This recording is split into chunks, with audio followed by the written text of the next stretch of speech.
Hi, my name is Anmol Brar. I'm an assistant professor at the College of Dentistry at UT Health Science Center, and today I'll be talking about how we revolutionized our teaching approach using simulation as an active learning strategy. Traditionally, our course format has been all lecture-based. So students sit in the didactic part of the lecture. How we saw that in the clinic or the lab was when students came in, when they're taking blood pressure, they're putting the blood pressure cuff on incorrectly.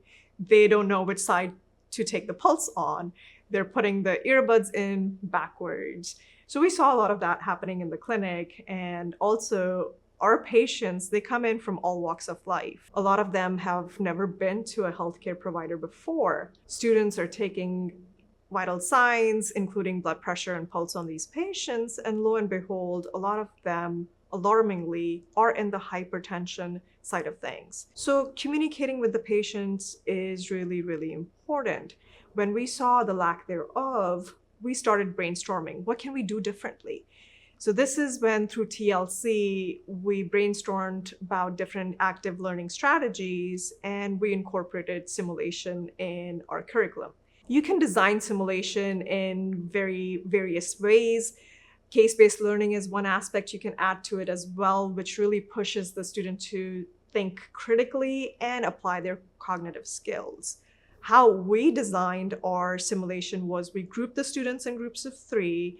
They are rotating through with different mannequin arms. All these mannequin arms at UT Health Science Center's chips, they work with you in putting different settings on them. So we designed them to have different settings of hypertension, hypotension, normal. Same thing with pulse. Any variations of normal, you can incorporate that, design it however you'd like it to be, add case-based learning on top of that as well. So students are self-evaluating themselves, they're evaluating each other in peer evaluation. Then finally, as faculty, we're making sure that their skills are up to par. Any hands-on experience, any one-on-one learning that they need, we're helping them achieve that. When the students came to the clinic after the simulation activity, we saw a huge improvement, in their confidence level. They were more confident in taking the blood pressure. They're putting everything on correctly.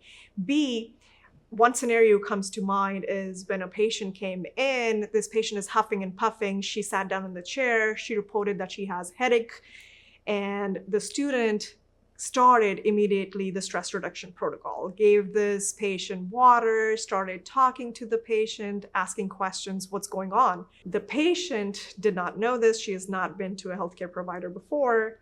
The student takes the blood pressure on this patient. Lo and behold, it is hypertensive crisis. The patient didn't know about it. The student immediately starts talking to the patient how she can improve, what things she needs to get done, what the nearby clinics are she can go to. So we really saw change in the clinic when it came to our patient care. So students were emphasizing how to provide this care, how to actually be better on educating the patients on what they can do when they find such hypertensive patients or different readings from the normal. And all of this came from how they went through didactic and then especially the active learning aspect in simulation case learning. So us as faculty members, when we saw this difference, it really made a huge positive impact on student learning, on patient care. So we really found gratitude and we really found positive reinforcement, and what we were doing was something that was making a difference in students learning, how we are actually teaching them.